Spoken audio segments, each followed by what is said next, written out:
Hello students, कैसे हो आप लोग। एक्सपेक्ट करता हूँ कि इस लॉकडाउन में आप लोगों ने पढ़ाई वगैरह की होगी। लॉकडाउन का एक बेनिफिट आप लोगों को ये हुआ, सबसे बड़ा बेनिफिट, कि जनरली 11th के जो बच्चे होते हैं, जो बच्चे 11th कंप्लीट कर लेते हैं और 12th स्टार्ट करते हैं, तो उनको 11th रिवीजन का टाइम नहीं मिल पाता है। लेकिन आप लोगों के साथ ये फ़ायदा हुआ कि आप लोगों को पूरा 3 मंथ्स और मार्च, अप्रैल, मई और 1 मंथ और ऑलमोस्ट जून पूरा लग ही जाएगा। तो ये 4 मंथ्स आपको एक गैप मिल गया है। तो अब कुछ लोग इसको नेगेटिव भी ले सकते हो कि मेरा 4 मंथ वेस्ट हो गया, और आप में से कुछ लोग इसको पॉजिटिव भी ले सकते हो कि ठीक है, 4 मंथ मिला है तो ठीक है, एक बार 11th को, पूरे 11th को हम लोग रिवाइज कर लेते हैं, और फिर जब भी एकेडमी खुलेगी, जब भी क्लासेस शुरू होंगी, तो फिर मेरा 12th स्टार्ट हो जाएगा। और जैसे ही आपका 12th स्टार्ट होगा, फिर आपको 11th रिवीजन का टाइम नहीं मिलेगा। एक्सपेक्ट मान लो कि आपका 12th जुलाई 1st वीक से स्टार्ट होता है, जो कि हो जाएगा, रेगुलर क्लासेज जुलाई 1st वीक से आपकी स्टार्ट हो जाएंगी। तो फिर 5-6 मंथ आपका लग जाएगा, दिसंबर चला ही जाएगा इस बार सिलेबस कंप्लीट होते होते। और पहले क्या होता था, अक्टूबर तक हम लोगों का 12th खत्म हो जाता था, बट इस बार ऐसा नहीं होगा। इस बार सेशन थोड़ा लेट हुआ है, तो दिसंबर तक आपका सिलेबस कंप्लीट होगा। जनवरी में फिर हो सकता है जेईई मेंस का एग्ज़ाम हो जाए, अगर बढ़ता भी 1-2 महीने। फिर प्री बोर्ड, प्रैक्टिकल्स, 12th का बोर्ड एग्ज़ाम, और जैसे ही 12th का बोर्ड एग्ज़ाम होगा तुरंत दूसरा जेईई मेंस, और उसके इमीडिएट बाद जेईई एडवांस। तो अगर आप किसी भी कॉम्पिटिटिव एग्ज़ाम के लिए सिंसियर हो, तो आपको 11th के रिवीजन का टाइम बिल्कुल नहीं मिल पाता। लेकिन ये जो कोरोना के कारण जो लॉकडाउन हुआ 4 मंथ का, ये आपको एक इतना अच्छा बैक टाइम मिल गया कि 11th को आप रिवाइज कर लो। अगर आपने ईमानदारी से 11th को रिवीजन कर लिया, एक बार कंप्लीट तो ऑलमोस्ट हो ही गया था यहाँ पे, उसको अगर आप अच्छे से रिवाइज कर लो, तो 11th का बेस अगर आपका स्ट्रांग हो गया, तो 12th रेस्पेक्टिवली ईजी है 11th के। 10th के बाद 11th का लेवल अचानक से थोड़ा हाई हो जाता है, लेकिन अगर आप 11th को अच्छे से कवर कर लो, तो फिर 12th आपको उतना टफ नहीं लगेगा, और कंपटीशन के लिए आपको बेनिफिट मिल जाता है। कोई भी कॉम्पिटिटिव एग्जाम बिना 11th एंड 12th के नहीं निकल सकता। हाँ, आप लोगों का मैथ्स में 11th के कुछ चैप्टर्स रह गए थे। 2 बैच था, इवनिंग वाले बैच का तो कंप्लीट हो गया था, लेकिन जो MWF में जो मॉर्निंग का बैच है 11 AM वाला बैच, उसमें 3-4 चैप्टर्स रह गए थे 11th के। तो जो 11th के चैप्टर्स रह गए थे, वो तो जब आपका रेगुलर क्लास स्टार्ट होगा, तो मैं एक्स्ट्रा क्लासेज लेकर के उसको कंप्लीट करवाऊंगा, क्लास में, ऑनलाइन नहीं। क्योंकि अब आप लोग का क्या है कि 4 महीने से जैसे लॉकडाउन था, बंद था, पता नहीं पढ़ाई की या नहीं की, और लेकिन जो भी हो, अब 12th में आप एंटर कर चुके हो, और अब आपको 12th का एक प्रेशर आ गया आपके ऊपर। आपको डर लगने लगा कि पता नहीं 12th का बोर्ड कैसा होगा, 4 महीने से कोचिंग नहीं चल रही है, 4 महीने से घर पे पढ़ाई नहीं हुई या नहीं हुई भी तो कम हुई है। तो आपके ऊपर एक मेंटली प्रेशर है कि कैसा मेरा बोर्ड एग्ज़ाम होगा, कैसा मेरा IIT का एग्ज़ाम होगा। IIT चलो बाद में भी देखेंगे, पहले बोर्ड एग्ज़ाम कैसा होगा। तो इसलिए मैंने सोचा कि पहले मैं आप लोगों को 12th स्टार्ट करता हूँ। देखते हैं पहले 12th के सिलेबस में क्या क्या है। तो जब आप 12th का मैथ का सिलेबस देखोगे, 12th मैथमेटिक्स का सिलेबस, तो 12th के सिलेबस में 2 बुक है। 11th में एक ही बुक था NCERT से। हम लोग NCERT फॉलो करेंगे, NCERT सबसे ऑनलाइन में। फिर जब आपका रेगुलर क्लासेज स्टार्ट होगा, तो उसमें हम लोग कॉम्पिटिशन तक जाएंगे। कोई भी चैप्टर जो ऑनलाइन होगा, उसको मैं रेगुलर क्लास स्टार्ट होने के बाद एक बार रिपीट भी करवाऊंगा, ये समझ लेना।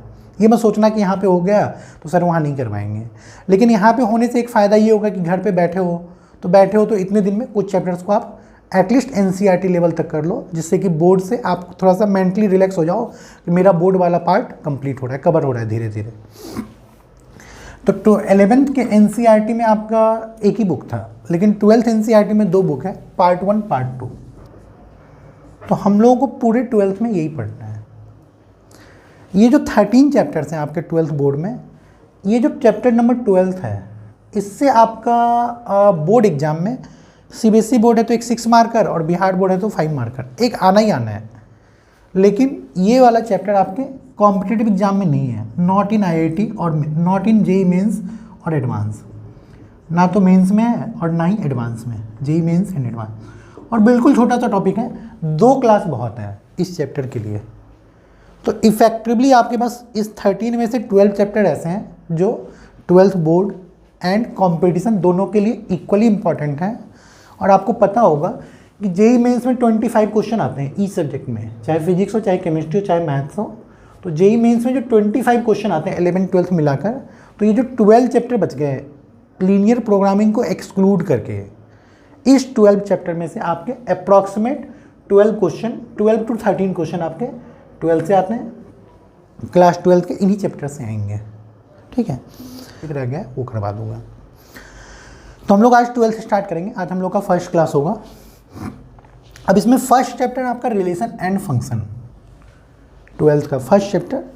लेकिन रिलेशन एंड फंक्शन करने के पहले, जब आपकी क्लासेज स्टार्ट होंगी तो इसके पहले मैं आप लोगों को बेसिक मैथमेटिक्स करवाऊंगा। इसके पहले तो जिन लोगों ने 11th स्टार्टिंग से एडमिशन लिया था हम लोग एकेडमी में बेसिक मैथ्स, जिन लोगों ने 11th स्टार्टिंग में एडमिशन लिया था आप लोगों ने, उनको मैंने बेसिक मैथ्स करवाया था। बेसिक मैथ्स में कौन कौन का चैप्टर था? वेबी कर्व याद होगा आप लोगों को, modulus function, log, greatest integer function, fractional part. ये 4-5 टॉपिक हैं। बिना वो 4-5 टॉपिक किए हुए आप फंक्शन नहीं कर सकते। तो मैंने 11th में करवाया था ये टॉपिक, आपको डीपीपी भी दिए थे।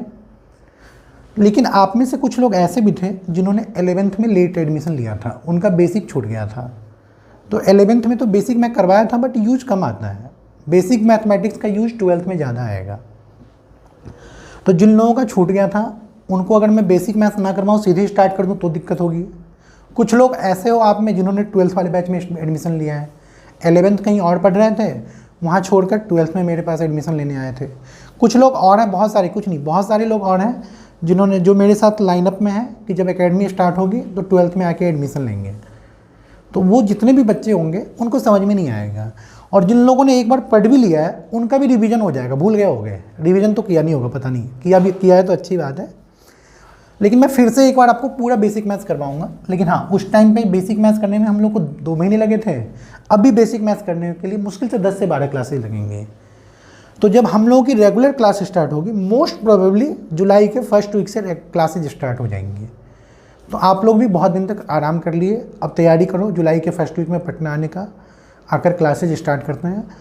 तो मोस्ट प्रोबेबली जुलाई के फर्स्ट वीक में क्लासेज स्टार्ट हो जाएंगी। तो जब हम लोग की क्लासेज स्टार्ट होंगी तो मैं बेसिक मैथ्स, उसके बाद रिलेशन एंड फंक्शन स्टार्ट करूँगा।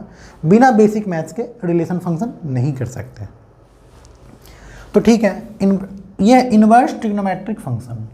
तो मैंने आप लोगों को फेसबुक पे मैंने कई बार आप लोगों को मैसेज भी किया था और मैसेज से भी कि आप लोग अभी जो लॉकडाउन का पीरियड है इसमें आप लोग कोऑर्डिनेट ज्योमेट्री एंड ट्रिग्नोमेट्री इन दोनों को बार बार रिवाइज कर लो।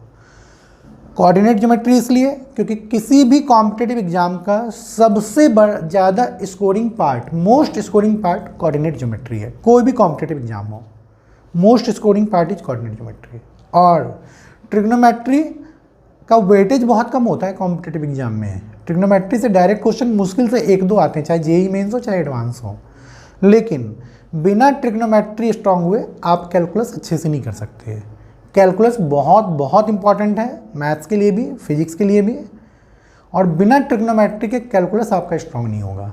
तो मैंने आपसे बोला था ज़्यादा नहीं, 24 फॉर्मूले जो ट्रिग्नोमेट्री के मैंने बतलाए थे आपको, वो सबको याद होनी चाहिए। प्लस 2-3 टेबल था, 90 + थीटा, 90 - थीटा, 180 + थीटा, वो सब मैंने बतलाया था डिटेल में। एंड ग्राफ, एक चीज़ और, ट्रिग्नोमेट्री का ग्राफ मैंने आप लोगों को कई बहुत डिटेल में करवाया था, एक एक चीज़ एक्सप्लेन कर। तो वो ग्राफ अच्छे से रिवाइज कर लेना। कर लिया तो अच्छी बात है, नहीं किया तो फिर से रिवाइज करना। क्योंकि बिना उस ग्राफ के, जब तक ट्रिग्नोमेट्री के फॉर्मूले और ग्राफ और टेबल्स आपको नहीं याद होंगे, ना तो आप फंक्शन में स्कोर कर पाओगे, ना ही इन्वर्स ट्रिग्नोमेट्रिक फंक्शन तो बिल्कुल समझ में नहीं आएगा। इन्वर्स ट्रिग्नोमेट्रिक फंक्शन जो ट्रिग्नोमेट्री से रिलेटेड चैप्टर है, तो अगर आपका ट्रिग्नोमेट्री स्ट्रांग नहीं है तो ये वाला चैप्टर आपका कंप्लीट छूट जाएगा, नहीं स्कोर कर पाओगे यहाँ पे। और सिर्फ इन दोनों नहीं, ये दोनों तो अलग हैं, ये पूरा calculus, continuity, differentiability, application of derivative, integration, यहाँ तक अगर आपका ट्रिग्नोमेट्री स्ट्रांग नहीं है तो आप मैथ्स के इस पोर्शन को स्कोर नहीं कर पाओगे। कुछ नहीं करना, जस्ट 24 फॉर्मूले मैंने कई बार आप लोग को नोट करवा के दिया है, उसको एक पेज पे मैंने प्रिंटेड भी आप लोग को दे रखा है। उस 24 फॉर्मूले को याद करना, ट्रिग्नोमेट्री के 6 ग्राफ हैं, उसको एनालाइज कर लेना, उसका डोमेन मैंने एक्सप्लेन किया था, रेंज एक्सप्लेन किया था और पीरियड एक्सप्लेन किया था। तो उसके आप 2-3 बार पढ़ के उसे अच्छे से रिवाइज कर लो। 2-3 टेबल हैं उसको आप रिवाइज कर लो, बस और कुछ नहीं। उतना कर लोगे तो कैलकुलस में आपको ट्रिग्नोमेट्री से रिलेटेड कोई भी क्वेश्चन होगा, कोई प्रॉब्लम नहीं आएगी, बहुत ईजिली सॉल्व कर लोगे। तो ये दोनों चैप्टर तो अभी हम लोग कर नहीं सकते, बेसिक मैथ्स के बाद हम लोग क्लासेज में स्टार्ट करेंगे। हम लोग स्टार्ट करेंगे आज मैट्रिक्स से।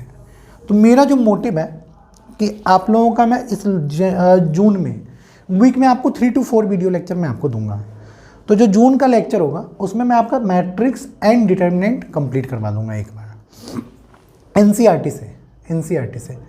तो एक चीज़ याद रखना, एनसीईआरटी का मतलब ये नहीं है कि एक्सरसाइज है। जनरली लोगों के दिमाग में होता है कि एनसीईआरटी का मतलब एक्सरसाइज कर लो कंप्लीट हो गया, नहीं, एक्सरसाइज ईजी होता है एनसीईआरटी का। एनसीईआरटी का मतलब हो गया आपका सॉल्व एग्जाम्पल, जो कि बच्चे देखते भी नहीं है, solve example, exercise and miscellaneous exercise, तीनों को कवर करना है। सॉल्व एग्जाम्पल, एक सॉल्व एग्जाम्पल, एक्सरसाइज के सारे क्वेश्चंस और मिसलेनियस एक्सरसाइज, ये तीनों अगर आपने कर लिया तो समझो आपका ऑलमोस्ट बोर्ड लेवल का अच्छे से आपका एनसीईआरटी हो गया। और अगर आपको जेईई मेंस भी कवर करना है तो इसके अलावा आप एक और कर लो, एग्जाम्पलर प्रॉब्लम एनसीईआरटी का है, एनसीईआरटी का, उसे अगर आप कंप्लीट कर लेते हो तो आपका जेईई मेंस लेवल तक ये चैप्टर्स कंप्लीट हो जाएंगे। ऑलमोस्ट जेईई मेंस टफ नहीं होता, वो भी आसान है, 1 साल से पढ़ ही रहे हो, आइडिया लग गया होगा। काफ़ी सारे क्वेश्चंस मैं आपको क्लास में जेईई मेंस के करवा देता हूँ साथ में। यहाँ पे भी जिस चैप्टर से रिलेटेड जो रिसेंट के क्वेश्चंस होंगे जेईई मेंस के, वो मैं आपको यहाँ पे बोर्ड में साथ ही साथ करवा दूंगा। तो इतनी चीज़ें तो आपको करनी है, ठीक है। 2 चैप्टर, ज़्यादा नहीं। जून का हम लोगों का टारगेट है मैट्रिक्स एंड डिटर्मिनेंट। ये दोनों इजी चैप्टर भी हैं, स्कोरिंग भी है, दोनों को मिला के अप्रॉक्सीमेट 12 to 13 मार्क्स का आता है आउट ऑफ 80, और बहुत ईजी है, बहुत ईजीली आप समझ में भी आ जाएगा, आप सॉल्व भी कर लोगे। प्लस इसके अलावा कोई भी एक एक्स्ट्रा बुक कर लेना, कोई भी एक एक्स्ट्रा बुक, कोई सी भी बुक हो जो आपके पास हो, आर.डी. शर्मा हो, आर.एस. अग्रवाल थोड़ा ईजी हो जाता है बट चलेगा, केसीसी ना हो, कोई भी, या और भी कोई बुक है तो उस एक बुक से ये दोनों चैप्टर कंप्लीट कर लेना, एनसीईआरटी, एग्जाम्पलर प्रॉब्लम और एक एक्स्ट्रा बुक, इतना कर लो तो काफ़ी है। प्लस इसके अलावा मैं कुछ डीपीपी भी दे दूंगा आपको अभी ऑनलाइन में, तो वो भी आप करना। और हाँ, जो भी प्रॉब्लम आए, जब मैं कोई भी चैप्टर करेंगे हम लोग, जो भी प्रॉब्लम आए, मान लो कि कोई बुक आप सॉल्व कर रहे हो, कोई भी XYZ बुक, एनसीईआरटी करो या कोई भी अदर बुक, तो अगर आपको कोई प्रॉब्लम आती है तो मैंने आपको सबको, एक बच्चे को मैंने अपना पर्सनल व्हाट्सएप नंबर दे रखा है, आप डायरेक्ट उस नंबर पे कॉल करके, उस नंबर पे व्हाट्सएप करके क्वेश्चंस पूछ सकते हो, मैं आपको सॉल्यूशन लिख कर भेज दूंगा। कई सारे बच्चे लॉकडाउन में मेरे से क्वेश्चन पूछे, बहुत सारे बच्चे, लेकिन बहुत सारे बच्चे ऐसे भी हैं जिन्होंने अभी तक एक भी क्वेश्चन नहीं पूछा। तो इसका मतलब आप लोग पढ़ नहीं रहे हो, क्योंकि ऐसा हो ही नहीं सकता कि अगर आप पढ़ाई कर रहे हो और आपको डाउट्स ना हो, ये पॉसिबल नहीं है। तो अगर आप पढ़ो और डाउट्स हो तो किससे पूछोगे? घर पे कौन है बतलाएंगे? अगर कोई बता रहे हैं तो और पढ़ रहे हो तो अच्छी बात है, लेकिन बता रहे हैं, घर पे कोई बताने वाला नहीं है, आप पढ़ रहे हो और आपके डाउट्स आ रहे हैं, आप क्या कर रहे हो? ये नहीं कि छोड़ दो, कोई बताने वाला नहीं है तो छोड़ दो, नहीं पढ़, ये नहीं चलेगा। मैंने कई बार आप लोगों को मैसेज करके बोला है, और अगर किसी बच्चे का कॉल आता है तो मैं डायरेक्टली बोलता हूँ कि आप लोग व्हाट्सएप पे क्वेश्चंस पूछो जो भी डाउट्स हैं, और बहुत सारे बच्चे पूछते हैं, और सबके पास मेरा पर्सनल नंबर है, सबके पास। तो आप डायरेक्ट मुझे क्वेश्चन को पूछो, जो भी डाउट्स हैं मैं आपको आंसर करके बतलाऊँगा। तो जो चैप्टर हम लोग पढ़ेंगे अभी, मैट्रिक्स एंड डिटर्मिनेंट, तो इसके डाउट्स भी अगर आपको हो, किसी भी बुक से कर लो, कहीं का कोई भी डाउट हो तो आप मुझे व्हाट्सअप कर देना। मैं फ्री रहा तो उसी टाइम आंसर कर दूंगा, नहीं फ्री रहा तो जब भी मुझे टाइम मिलेगा मैं आपको सेम डे उसका सॉल्यूशन करके भेज दूंगा। समझ में आ गया तो बहुत अच्छी बात है, नहीं समझ में आया तो आप रिंग करके मुझसे पूछ लेना, सर ये स्टेप नहीं समझ में आया बता दो।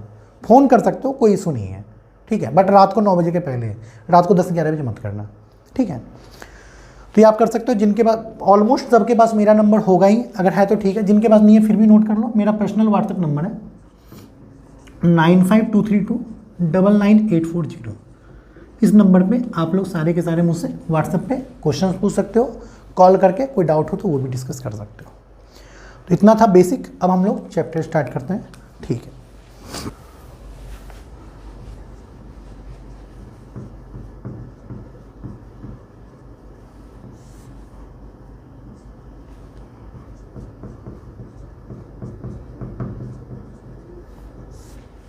आज हम लोग स्टार्ट करेंगे मैट्रिसेस। मैट्रिक्स होता क्या है, सबसे पहले डेफिनेशन पे आते हैं। बहुत फर्क नहीं पड़ता डेफिनेशन से, बट फिर भी matrix it is ordered rectangular array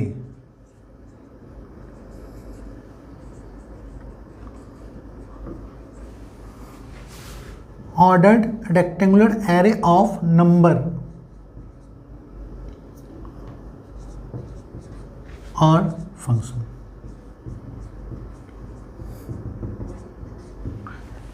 ordered rectangular array of number or function is called matrix। Rectangular array क्या होता है, एक सिंबल ध्यान रखना, मैट्रिक्स के लिए हम लोग ये वाला बॉक्स यूज करते हैं, ये सिंबल। जब भी किसी क्वेश्चन में ये वाला सिंबल दिखना, समझ लेना मैट्रिक्स की बात हो रही है, ठीक है। मैट्रिक्स के नाम के लिए हम लोग कैपिटल लेटर यूज करते हैं। मान लेते हैं this is a matrix A. Ordered rectangular array of number और फंक्शन, वो नंबर कुछ भी हो सकता है, कुछ भी। मान लो यहाँ पे मैंने लिख दिया 5 7 9 8 -3 2 0 1। फंक्शन कुछ भी हो सकता है, मान लो ए बी सी डी, तो ये एक मैट्रिक्स है। ऑर्डर्ड रेक्टेंगुलर, ध्यान से देखो तो कुछ आपको ऐसा शेप लगेगा, इसका शेप रेक्टेंगुलर है, ठीक है। अगर आप देखते हो तो हॉरिजॉन्टली 3 लाइन है, 3 लाइन है horizontally, first line, second line and third line, और 4 वर्टिकल लाइन है, first line, second line, third line and fourth line. ये आपका मैट्रिक्स ए है। तो एक चीज़ ध्यान रखना, जो हॉरिजॉन्टल लाइन है, हॉरिजॉन्टल लाइन को हम लोग बोलते हैं row. Horizontal lines are called row,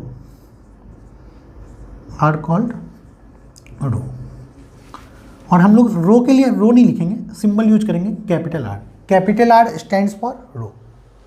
और ये जो वर्टिकल लाइन है, first line, second line, third line and fourth line, vertical lines are called column. Vertical lines are called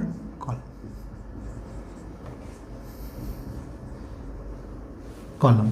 और कॉलम के लिए हम लोग कैपिटल सी सिंबल यूज करेंगे। तो ये सब आगे से symbol R and C use करूंगा, तो आपकी समझ में आ जाना चाहिए कि रॉ एंड कॉलम की बात हो रही है, ठीक है। तो अब ध्यान से देखो, तो ये फर्स्ट लाइन है, फर्स्ट रो या कॉलम, हॉरिजॉन्टल लाइन है, तो ये फर्स्ट रो है। फर्स्ट रो के लिए हम लोग सिंबल यूज करते हैं कैपिटल आर, रो, एंड यहाँ पे नीचे 1 लिख दो, 1। इट मीन्स ये फर्स्ट रो है, R1 फर्स्ट रो। ये आपका सेकेंड रो है, R2। ये आपका थर्ड रो है, R3। तो इस मैट्रिक्स में कितनी रो है, 3 रो है। बिल्कुल क्लियर दिख रहा होगा। वर्टिकल लाइन पे आता है, ये वर्टिकल लाइन है, तो ये कॉलम है। कौन सी कॉलम, फर्स्ट कॉलम। तो इसके लिए सिंबल आप यूज करो C1 C2 C3 C4। बिल्कुल क्लियर है। तो ये आपको बार बार लिखना नहीं है, बट अगर मैं बोलूँ R2, तुरंत आपके दिमाग में सेकेंड रो आ जानी चाहिए, R3 थर्ड रो आ जानी चाहिए, थर्ड कॉलम C3 ये वाली लाइन आ जानी चाहिए, ठीक है। ये बिल्कुल सिंपल है, बहुत आसान है। हॉरिजॉन्टल लाइन को रो बोलते हैं, वर्टिकल लाइन को कॉलम बोलते हैं।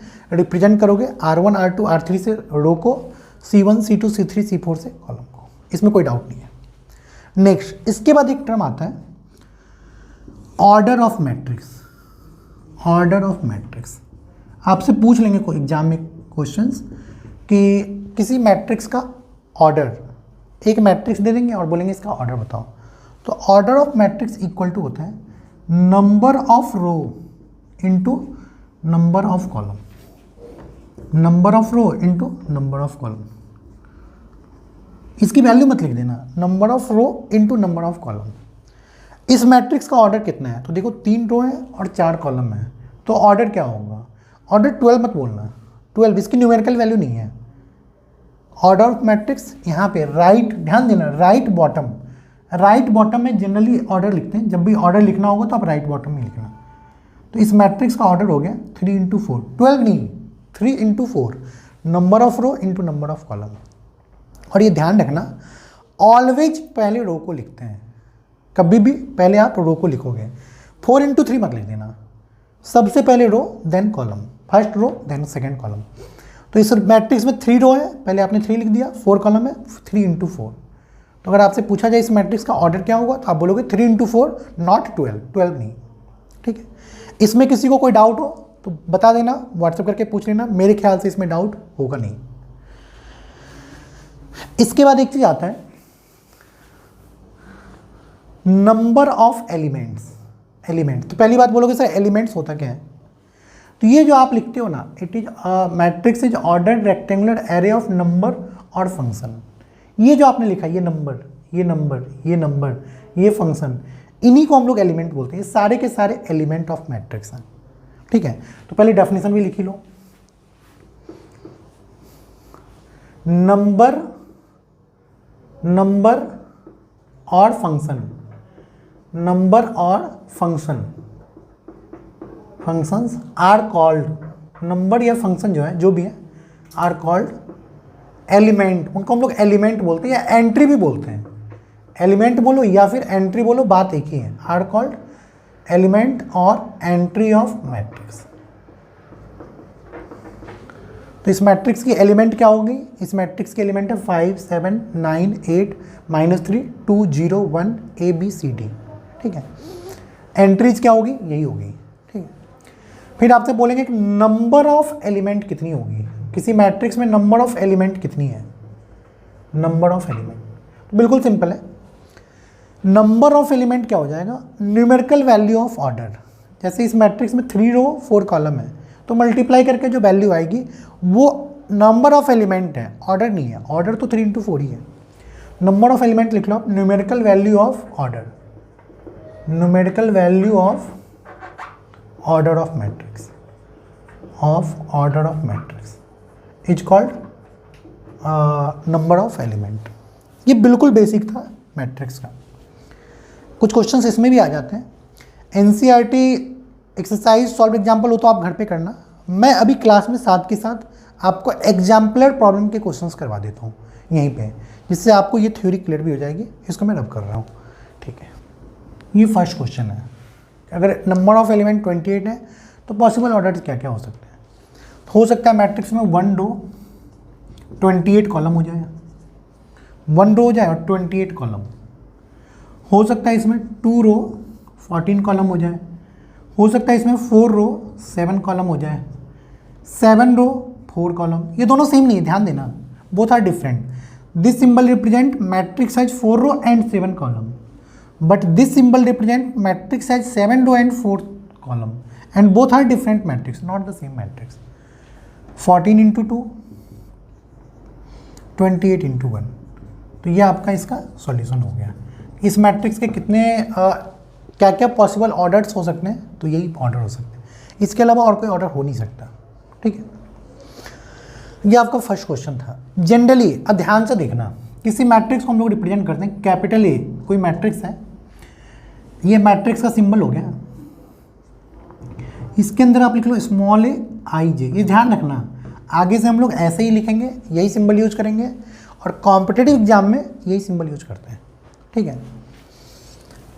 m × n, ये एक स्टैंडर्ड रिप्रेजेंटेशन है किसी मैट्रिक्स का, ठीक है। यहाँ पे लिखना m number of row of matrix A, n number of column of matrix A. ये आपका नंबर ऑफ रो है, मैंने बताया था थोड़ी देर पहले। ऑर्डर को राइट बॉटम में लिखना है, ये ऑर्डर है। मैट्रिक्स ए में m रो है और n कॉलम है, और स्मॉल a I j उस मैट्रिक्स की एलिमेंट है, एंट्रीज है, अभी थोड़ी देर पहले बताया था। ये आपकी एलिमेंट है, एलिमेंट ऑफ मैट्रिक्स है। यहाँ पे I j क्या है, ध्यान से देखना, यहाँ पे I और j क्या है। I रो को रिप्रेजेंट करता है, जो मैट्रिक्स जो एलिमेंट है उस एलिमेंट के पोजीशन को I एंड j रिप्रेजेंट करता है। वो एलिमेंट कौन सी रो में है, ith रो में है, कौन सी कॉलम में है, jth कॉलम में है। तो I रो वाली पोजीशन को रिप्रेजेंट करेगा और j कॉलम वाली पोजीशन को रिप्रेजेंट करेगा। यहाँ पे I एंड j की वैल्यू, I and j belongs to natural number.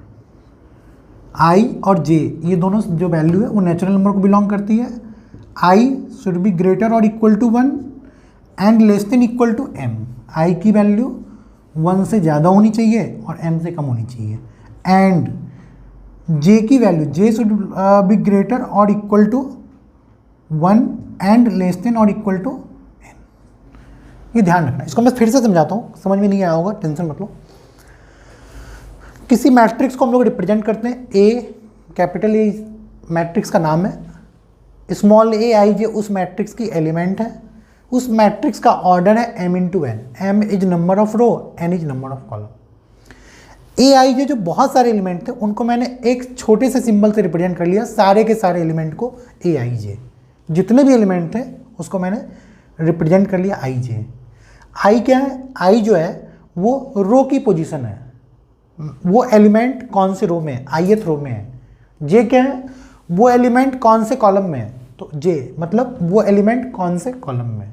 जैसे एग्जांपल मान लो एक मैट्रिक्स है 2 5 7 -3 0 अल्फ़ा बीटा गामा और कुछ भी ले लो 10 x y z, मान लो ये ले लिया मैंने। अब मैं आपसे पूछता हूँ इस मैट्रिक्स का ऑर्डर बताओ, इस मैट्रिक्स में नंबर ऑफ रो बताओ। आप इजीली बोल दोगे sir 3 row. Number of column बताओ 4 कॉलम, ऑर्डर बताओ 3 इंटू 4। यहाँ तक तो कोई प्रॉब्लम है ही नहीं। अब मैं आपसे पूछता हूँ इसी एग्जांपल में आप मुझे बताओ A23 की वैल्यू क्या होगी। अब ए मतलब एलिमेंट, कौन सी एलिमेंट? वो element which lies in second row and third column.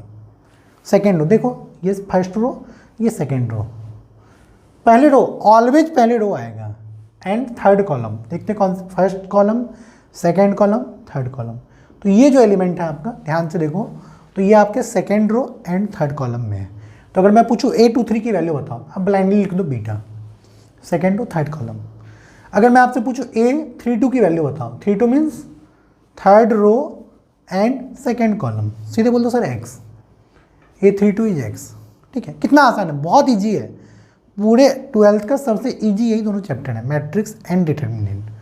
मान लो मैंने बोल दिया A43 बताओ, 4 3 फोर्थ रो है ही नहीं, A34 बताओ। A34 का मतलब third row and fourth column, answer is Z. तो इस टाइप का क्वेश्चन होप है कि आप लोग कर लोगे। ये सिंबल अब समझ में आ गया होगा कि इसका मतलब क्या है। Number of row, number of column, ये एलिमेंट को रिप्रेजेंट करता है। ये आई जे उस एलिमेंट की पोजीशन को रिप्रेजेंट शो करती है। आई रो के पोजीशन को शो करता है।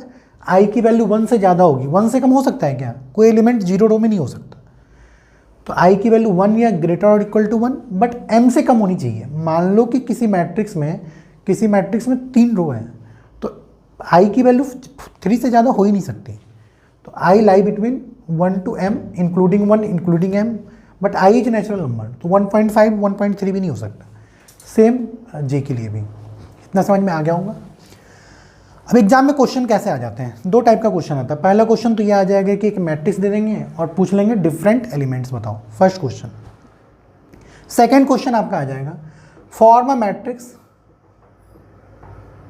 मैट्रिक्स। एक सिंपल सा एग्जाम्पलर प्रॉब्लम का एग्जाम्पल लेता हूँ। Form a matrix of order देखते हैं क्या question. Form a matrix of order, इसमें 2 into 2 है बट मैं चेंज कर दे रहा हूँ। Form a matrix of order 3 into 4, 3 into 4 छोड़ो, 3 into 4 कई बार कर लिया। 2 into 4, form a matrix of order 2 into 4 where. 2 question है। फर्स्ट क्वेश्चन है A I J equal to I minus 2j whole square divided by 2, and second question है A I J equal to mod minus 2i plus 3j। ये form a matrix of order 2 into 4 where A I J equal to A I J equal to. 2 अलग अलग question है, आपके example problem का question है। तो देखते हैं कैसे सॉल्व करते हैं। पहले तो आप क्या करना, 2 मिनट के लिए स्क्रीन को पॉज कर दो, ट्राई करो खुद से करने का। हो गया तो वेल एंड गुड है, नहीं समझ में आया तो फिर बोर्ड पे देखना, फिर आप वीडियो को आगे कंटिन्यू करके देखो सर ने कैसे एक्सप्लेन किया। बट 2 मिनट के लिए वीडियो पॉज करके ट्राई करो खुद से करने का, हो गया तो अच्छा भी लगेगा, कॉन्फिडेंस भी अप होगा।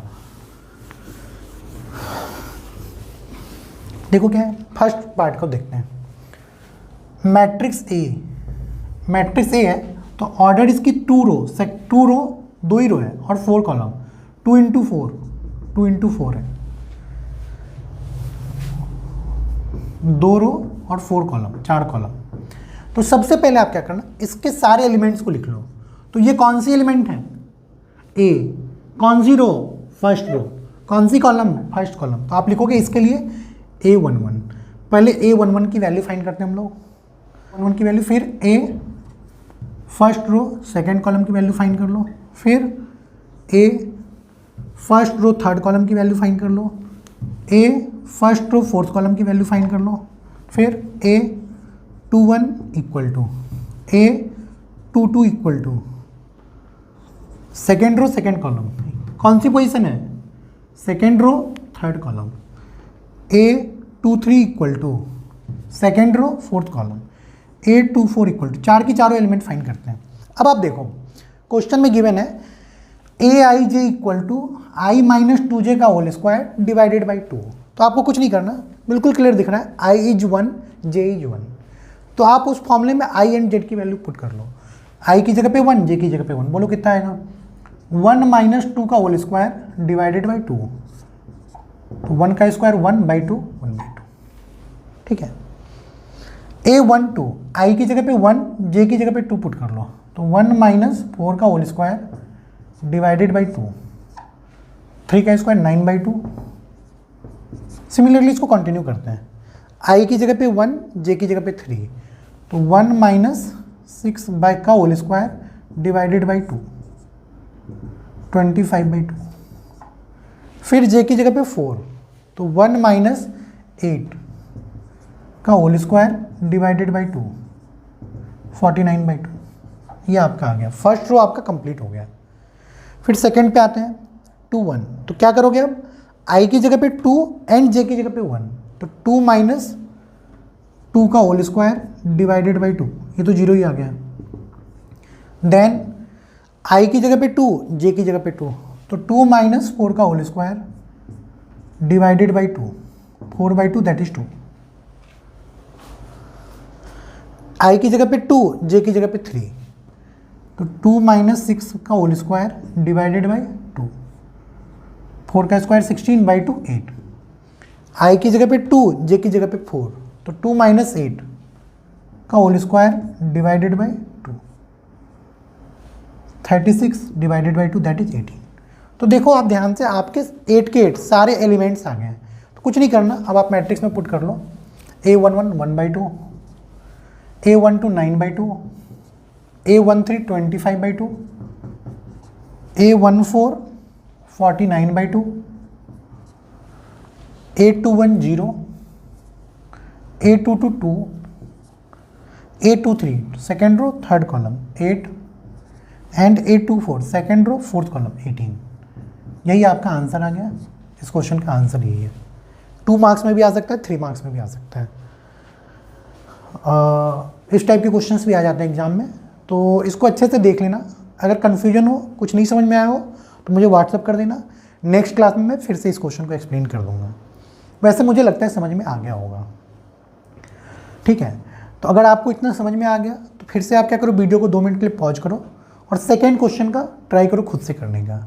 सेकेंड क्वेश्चन है Aij इक्वल टू मॉड, ये मॉड है, ध्यान देना, मॉड -2i + 3j। ये भी आपके एग्जाम्पलर प्रॉब्लम का ही क्वेश्चन है, ठीक है।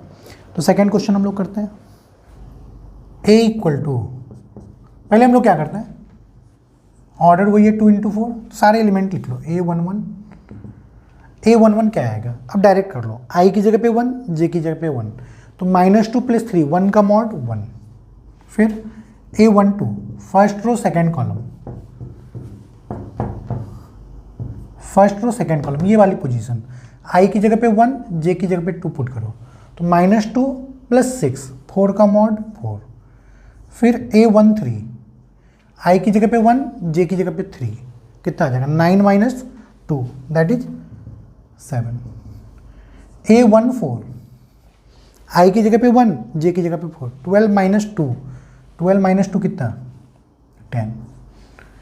तो फर्स्ट रो के चारों एलिमेंट आ गए। अब यहाँ से शुरू करते हैं। कौन सी पोजीशन है 2 1, तो कुछ नहीं करना, I की जगह पे 2 और J की जगह पे 1 पुट कर लो। तो -4 + 3, ध्यान देना, -4 + 3 -1 का मॉड भी है, दैट इज 1। यहाँ पे -1 मत लिखना, मॉड है। I की जगह पे 2, J की जगह पे 2, तो कितना आ जाएगा -4 + 6, 6 - 4 2, 2 का मॉड 2, ये तो पॉजिटिव ही है। A23,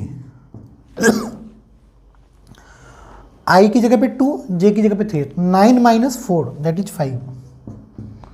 और A24,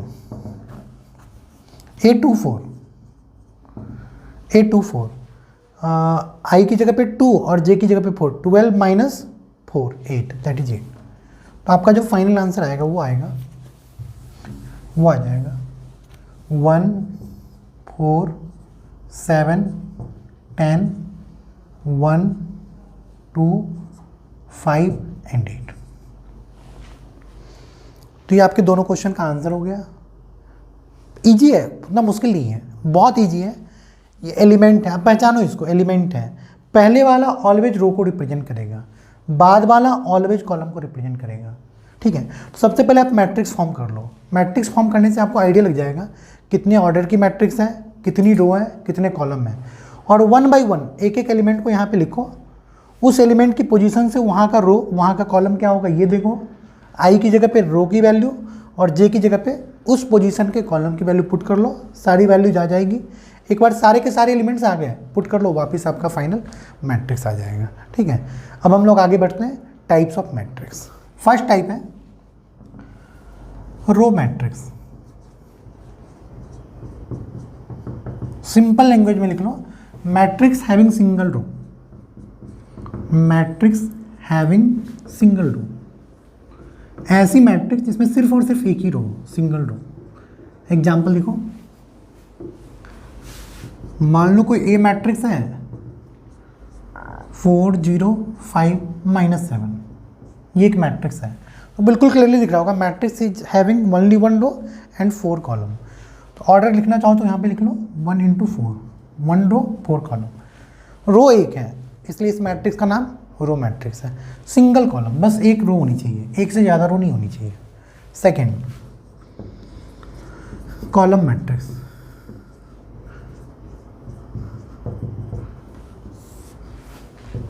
same definition, matrix having single column, matrix having single column.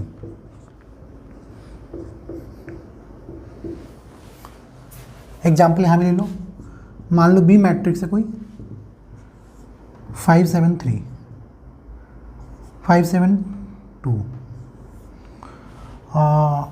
Matrix में देखो रो तो 3 है बट कॉलम एक ही है, तो इसको हम लोग कॉलम मैट्रिक्स बोलते हैं। ऑर्डर लिखना चाहो तो लिख लो 3 × 1। तो ये आपका रो मैट्रिक्स है और ये कॉलम मैट्रिक्स है। फिर आता है square matrix.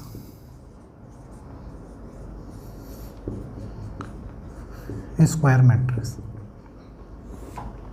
Square matrix means, definition याद करो, वहाँ पर आपने लिखा था रेक्टेंगुलर एरे, मतलब मैट्रिक्स का शेप रेक्टेंगुलर होता है। Number of row, number of column different भी हो सकती है, but every square is a rectangle. जितनी भी स्क्वायर है वो भी एक रेक्टेंगल है। तो स्क्वायर मैट्रिक्स एक रेक्टेंगल का स्पेशल केस है, where number of row and number of column both are same. अगर दोनों इक्वल हो गए उसको हम लोग स्क्वायर मैट्रिक्स बोलते हैं। Number of row equal to number of column. किसी मैट्रिक्स में अगर रो और कॉलम इक्वल हैं उसे हम लोग स्क्वायर मैट्रिक्स बोलेंगे। एग्जाम्पल, मान लेते कोई मैट्रिक्स है ए 5 3 2 1। देखो कितनी रो, 2 रो 2 कॉलम, तो ये स्क्वायर मैट्रिक्स होगी। कोई मैट्रिक्स है बी 1 5 4 -2 0 7 8 9 10, ये मैट्रिक्स है। तो देखो इस मैट्रिक्स में 3 रो और 3 कॉलम है, तो इस मैट्रिक्स को हम लोग स्क्वायर मैट्रिक्स बोलेंगे और इसकी ऑर्डर हो जाएगी 3 × 3 मैट्रिक्स। समझ में आ रहा होगा, ये भी बहुत ईजी है। बस एक चीज़ ध्यान रखना कि स्क्वायर मैट्रिक्स में ये जो लाइन है, ये जो लाइन, इसे हम लोग डायगोनल बोलते हैं। इस लाइन को, this line is called diagonal, diagonal. और स्क्वायर मैट्रिक्स में एक ही डायगोनल होती है, ये ज्योमेट्री वाला स्क्वायर नहीं है, मैट्रिक्स है, तो इस लाइन को हम लोग डायगोनल नहीं बोलेंगे। ये लाइन डायगोनल नहीं है, सिर्फ यही लाइन डायगोनल है और एक ही डायगोनल होती है स्क्वायर मैट्रिक्स में। सिमिलरली इस वाले मैट्रिक्स में ये लाइन जो होगी आपकी, ये आपकी डायगोनल है, ये डायगोनल है, इसमें भी एक ही डायगोनल होगा। तो स्क्वायर मैट्रिक्स में दो डायगोनल नहीं होगा, सिर्फ और सिर्फ एक ही डायगोनल होगा, वो भी ये वाला, ये ध्यान रखना। और रेक्टेंगुलर मैट्रिक्स में डायगोनल नहीं होता, कभी भी रेक्टेंगुलर मैट्रिक्स में कोई डायगोनल नहीं होगा, और स्क्वायर मैट्रिक्स में जब भी होगा तो एक ही डायगोनल होगा। इसको ध्यान रखना, आगे बहुत ज़्यादा यूज आएगा डायगोनल। ठीक है, ठीक है, इसको रब करते हैं। नेक्स्ट मैट्रिक्स पे आते हैं, फोर्थ है आपका डायगोनल मैट्रिक्स।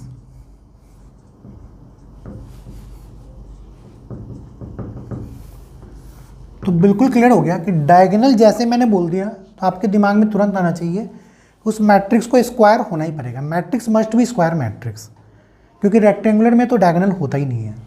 तो डायगोनल मैट्रिक्स की डेफिनेशन होती है a square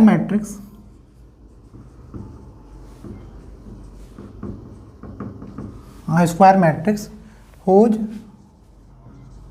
non diagonal elements, ध्यान रखना, whose non diagonal elements are zero. ऐसी स्क्वायर मैट्रिक्स जिसके नॉन डायगोनल एलिमेंट जीरो हो उसे हम लोग डायगोनल मैट्रिक्स बोलते हैं। एग्जाम्पल देखो, मान लो एक मैट्रिक्स है 5 0 0 0 7 0 0 0 8, ये एक मैट्रिक्स है। तो पहली बात तो स्क्वायर है या नहीं, तो स्क्वायर है। अगर स्क्वायर नहीं होता तो डायगोनल हो ही नहीं सकता था। अब ये तो आपका डायगोनल है, ये लाइन आपका डायगोनल है इस मैट्रिक्स का। तो नॉन डायगोनल का मतलब होता है डायगोनल को छोड़कर। तो देखो डायगोनल को छोड़ के बाकी जो भी एलिमेंट है वो जीरो है, तो इस मैट्रिक्स को हम लोग डायगोनल मैट्रिक्स बोलते हैं। ठीक है, ऑर्डर कितनी है, 3×3। ऑर्डर लिखो ना लिखो कोई फर्क नहीं पड़ता, बट मालूम होना चाहिए। तो डायगोनल मैट्रिक्स समझ में आ गया होगा। Next, scalar matrix.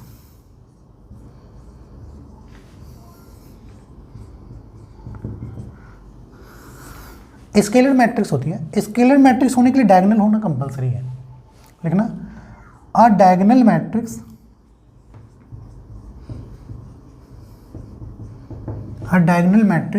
whose diagonal elements are same,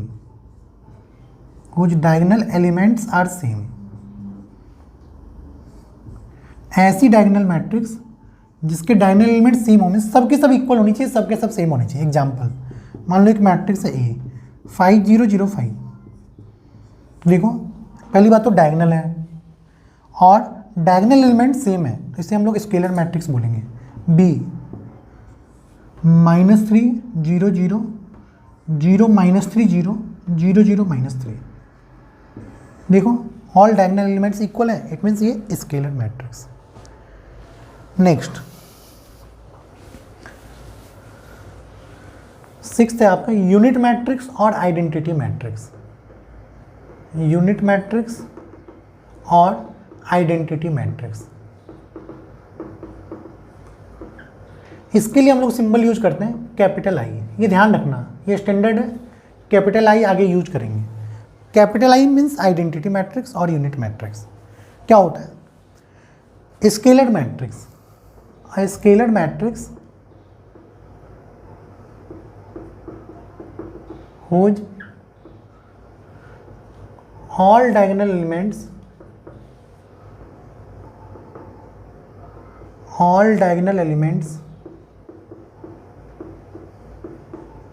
are equal to 1.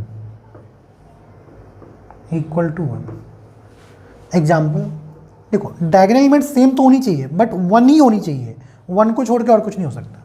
जैसे मान लो मैं बोलूँ आई, सेकेंड ऑर्डर की आइडेंटिटी मैट्रिक्स क्या होगी, I2 2, तो आप ब्लाइंडली बोल देना 1 0 0 1। ठीक है, दिख रहा होगा। स्क्वायर मैट्रिक्स भी है, डायगोनल भी है, स्केलर भी है और यूनिट मैट्रिक्स भी है। ये एलिमेंट 1 के इक्वली होनी चाहिए, तो सेकेंड ऑर्डर का हो गया। तो ऑर्डर, अगर मैट्रिक्स स्क्वायर है ना, तो ऑर्डर को आप 2 × 2 ना बोलकर सेकेंड ऑर्डर भी बोल दो, बात एक ही है। सेकेंड ऑर्डर बोलो तो भी चलेगा, 2 × 2 ऑर्डर बोल दो तो भी वही बात है। स्क्वायर में सेकेंड बोल दिया मतलब दोनों 2 2, सेकेंड ऑर्डर। थर्ड ऑर्डर की स्क्वायर मैट्रिक्स क्या होगी, सॉरी थर्ड ऑर्डर की यूनिट मैट्रिक्स क्या होगी, तो 1 0 0 0 1 0 0 0 1। तो ये सब आगे बहुत यूज आएगा, तो कन्फ्यूज मत होना कि यूनिट मैट्रिक्स क्या होती है। और लास्ट 7th, नल मैट्रिक्स या जीरो मैट्रिक्स। नल और जीरो मैट्रिक्स क्या होता है, all elements are zero, all elements of a matrix are zero. सारी की सारी एलिमेंट जीरो होगी और कुछ नहीं होगा, ठीक है। स्क्वायर होना कंपलसरी नहीं है, बिल्कुल नहीं है। स्क्वायर होना हो फर्क नहीं पड़ता। मान लो एक मैट्रिक्स है ये 0 0 0 0 0 0, तो देखो number of row 2, number of column 3, order 2 3, सारी एलिमेंट जीरो है, तो इसे आप नल मैट्रिक्स बोल दो या जीरो मैट्रिक्स बोल दो, बात एक ही है। स्क्वायर हो जाए तो भी कोई प्रॉब्लम नहीं है। 0 0 0 0 0 0 0 0 0, ये भी आपका नल मैट्रिक्स है, ऑर्डर 3 × 3। तो ये आपका टाइप्स ऑफ मैट्रिक्स था। पढ़ना इसको 2 बार 3 बार, बहुत इजीली समझ में आ गया होगा। एग्जाम्पल के साथ मैंने एक्सप्लेन किया है। नहीं समझ में आया तो बिल्कुल पूछना, व्हाट्सअप करना मुझे, और समझ में आ गया तो वेल एंड गुड, ठीक है। इसको रब करते हैं आगे, एक लास्ट टॉपिक करते हैं, equality of two matrix. Equality of two matrices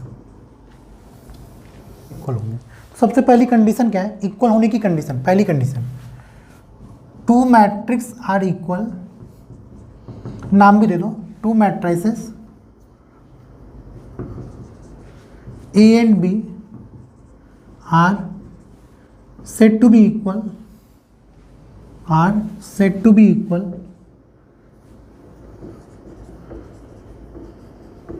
if said to be equal matrix if and only if their order are same। पहली बात तो ऑर्डर सेम होना चाहिए, their order are same। अगर कोई दो मैट्रिक्स है जिनका ऑर्डर डिफरेंट है, तो वो दोनों मैट्रिक्स कभी भी इक्वल नहीं हो सकता। तो इक्वल होने की फर्स्ट एंड फॉरमोस्ट कंडीशन क्या है कि उनका ऑर्डर सेम होना चाहिए। And then corresponding elements of matrix ए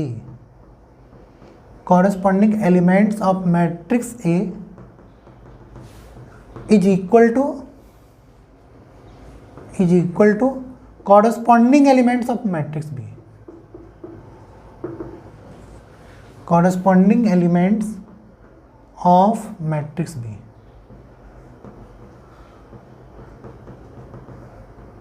ठीक है, ये है। बोलोगे सर कॉरस्पॉन्डिंग एलिमेंट्स का मतलब क्या होता है? कॉरस्पॉन्डिंग एलिमेंट्स का मतलब होता है पोजीशन। देखो मान लो एक मैट्रिक्स है ए, जिसके एलिमेंट है अल्फ़ा बीटा गामा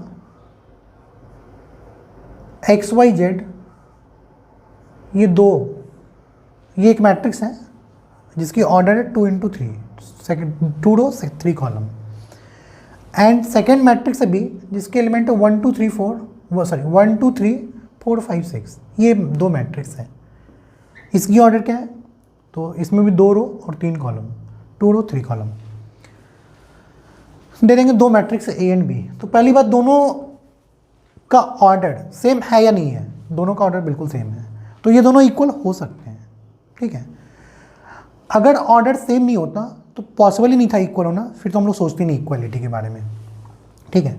अब अगर बोलते if matrix A is equal to B matrix, A equal to B का मतलब दोनों मैट्रिक्स इक्वल है, तो ऑर्डर तो सेम है ही, लेकिन मैट्रिक्स इक्वल है, तो कॉरस्पॉन्डिंग एलिमेंट्स इक्वल होगा। कॉरस्पॉन्डिंग का मतलब क्या होता है?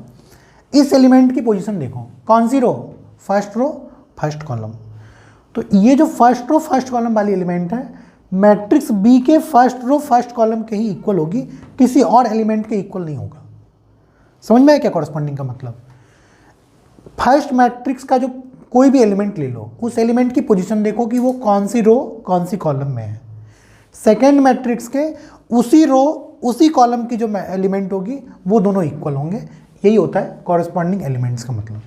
तो अब आप मुझे बताओ अल्फ़ा की वैल्यू कितनी है, तो बिल्कुल ईजिली बोल दोगे 1, beta equal to 2, gamma equal to 3, X equal to 4, Y equal to 5, Z equal to 6। यही है, देखो कितना ईजी है। कोई भी 7-8 के बच्चे को भी बतला दिया जाए तो ईजिली समझ में आ जाए, समझ लेगा, इतना आसान चैप्टर है। तो 2 चैप्टर आपके कंटिन्यू ऐसे ही हैं, मैट्रिक्स एंड डिटरमिनेंट। ठीक है, तो फर्स्ट एक्सरसाइज आपका जो थर्ड चैप्टर है, इसका जो फर्स्ट एक्सरसाइज है 3.1, उसकी थ्योरी इतनी है। 3.1 एक्सरसाइज की थ्योरी इतनी है। सबसे पहले मैट्रिक्स की डेफिनेशन, फिर मैट्रिक्स का ऑर्डर, फिर रो क्या है, what is row, what is column, order देखकर बताओ कि मैट्रिक्स में ऑर्डर से कितनी रो कितनी कॉलम होगी, नंबर ऑफ एलिमेंट कितना होगा, एलिमेंट्स दे देंगे, उससे बोलेंगे बताओ पॉसिबल ऑर्डर्स क्या क्या होंगे। ठीक है, फिर एलिमेंट से मैट्रिक्स को फॉर्म करना, कुछ भी दे देंगे, ए आई जे इक्वल टू ये है, अभी हम लोगों ने किया 2 क्वेश्चन। तो एलिमेंट से मैट्रिक्स फॉर्म करो, इस टाइप्स ऑफ मैट्रिक्स, अलग अलग टाइप्स, और लास्ट में equality of 2 matrix, 2 matrix equal कैसे कब होंगे, कैसे होंगे, उसकी कंडीशंस। इतना कर लिया तो आपका फर्स्ट एक्सरसाइज कंप्लीट हो गया। तो आइडिया लग गया होगा कि बहुत इजी है, एक बार करोगे परमानेंटली याद हो जाएगा, बहुत आसान है और 100% स्कोर कर सकते हो इसमें। 2-3 क्वेश्चन और एग्जाम्पल प्रॉब्लम के वो हम लोग कर लेते हैं, फिर आज हम लोग कंक्लूड करेंगे इसी पे। क्वेश्चन है, if matrix A equal to A1x 2√3 x square minus Y 0, 5 minus 2/5, ये मैट्रिक्स दे रखा है। तो इन्होंने बोला राइट, फर्स्ट पार्ट है क्वेश्चन का, ऑर्डर ऑफ मैट्रिक्स है, ऑर्डर ऑफ मैट्रिक्स है, ये फर्स्ट पार्ट है क्वेश्चन का। सेकेंड पार्ट है नंबर ऑफ, कितना इजी है, ऐसे क्वेश्चन आपके बोर्ड में भी आएंगे, number of elements. Third, elements A23 की वैल्यू बताओ, A31 क्या होगी, A12 क्या होगी। तो मुझे लगता है बतलाने की जरूरत भी नहीं है, आप लोग खुद कर लोगे। 1 मिनट के लिए पॉज करके सारे क्वेश्चंस कर लो, मैच करके फिर मैं आपको एक्सप्लेन करता हूँ। मैच कर गया तो ठीक है, नहीं तो देखना कि कहाँ पे आप मिस्टेक कर रहे थे। ऑर्डर के लिए आप काउंट करो number of row, first row, second row, third row, 3 row column, first column, second column, third column, तो 3 × 3, यही आपका नंबर ऑर्डर ऑफ मैट्रिक्स हो गया। 9 मत कर देना, वो रॉन्ग हो जाएगा, मैंने बताया था पहले। नंबर ऑफ एलिमेंट्स, अब इसकी न्यूमेरिकल वैल्यू देखो, 3 × 3 9 की वैल्यू कितनी होगी, 9, तो नंबर ऑफ एलिमेंट्स मैट्रिक्स में 9 है। फिर बोले एलिमेंट्स बताओ 2-3 ऑर्डर पोजीशन पे कौन सी एलिमेंट है, second row third column, second row third column, sorry second row third column, ये जो एलिमेंट है आपका फर्स्ट रो, सेकेंड रो और थर्ड कॉलम, कितना, X square minus Y. Third row first column 0, ये वाली element 0, first row second column, ये वाली एलिमेंट 1। यही हो गया आंसर, कितना इजी था। तो ऐसे क्वेश्चन आ जाएंगे तो आपसे छूटेगा भी नहीं, बहुत इजीली कर लोगे आप। थर्ड क्वेश्चन मैंने पहले करवा ही दिया था, कंस्ट्रक्ट मैट्रिक्स 2 × 4 वाला। टोटल इस पे 5 क्वेश्चन ही है, ज़्यादा नहीं है, ओनली 5 है। नेक्स्ट करते हैं, एक और क्वेश्चन है, question number 4, construct 3 × 2 matrix, construct a 3 × 2 matrix whose elements are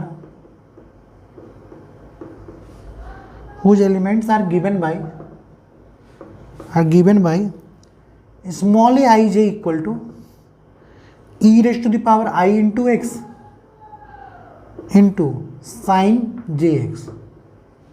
ये है तो अब आप पॉज करके पहले इस क्वेश्चन को सॉल्व करो 2 मिनट के लिए, ठीक है। फिर आप अपने आंसर को मैच करके देखना कि आपका आंसर मैच करता है या नहीं करता। देखते हैं। सबसे पहले बोला कंस्ट्रक्ट 3x2 मैट्रिक्स। तो सबसे पहले आप डायग्राम ड्रॉ कर लो जिसमें 3 रो होनी चाहिए, 3 रो और 2 कॉलम। कॉलम 2 ही होनी चाहिए। 3 row, first row, second row, third row, first column, second column, ठीक है। सारे एलिमेंट को पहले साइड में लिख लो। इसकी पोजीशन क्या है बताओ?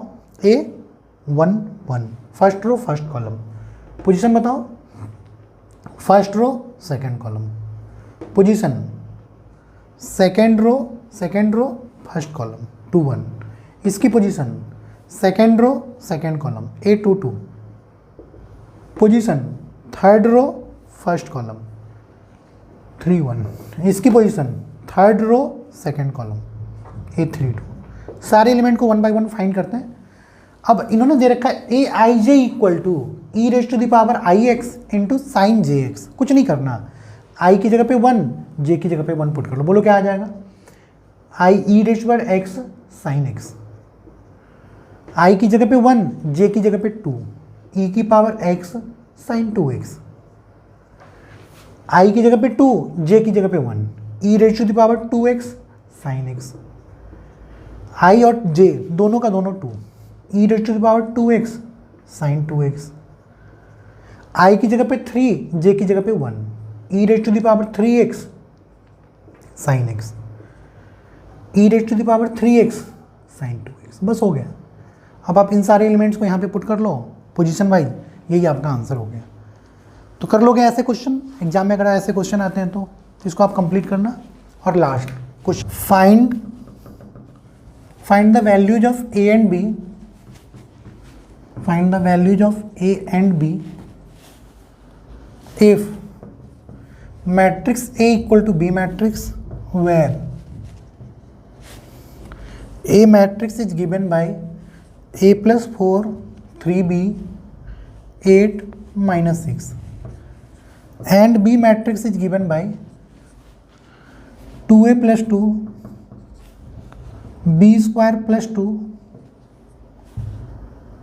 8 B square minus 5B। ये है बी स्क्वायर माइनस 5, बस यही है।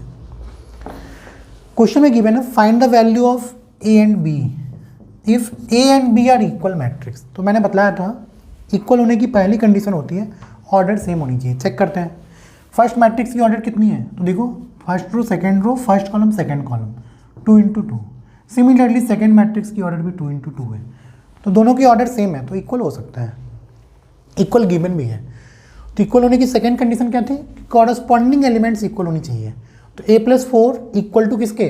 2a + 2 के। तो आप लिखना a+4 इक्वल टू 2a + 2। यहाँ से सॉल्व करके देखो a की वैल्यू कितनी आती है।